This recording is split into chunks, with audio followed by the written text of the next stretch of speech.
Alex. I'm here today talking to you about Bessey Clamps. Bessey Clamps, everyone's favorite, industry standard.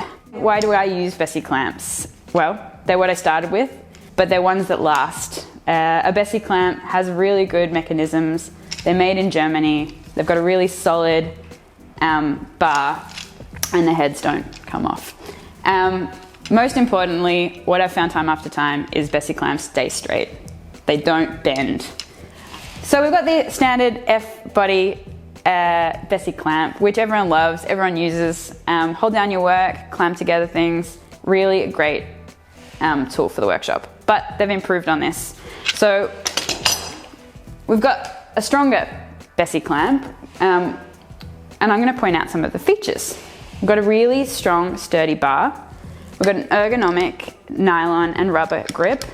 We've got a really strong forged head and jaw of the clamp.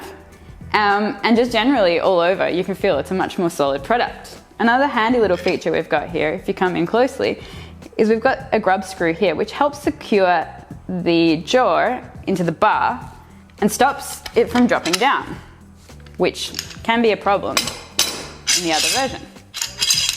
So that's Bessey's F-Clamp. It's the quick action, soft grip. I think that's what it's called. If you want more information on it, check down in the link. Don't forget to like and subscribe. And I'm Alex. Catch ya.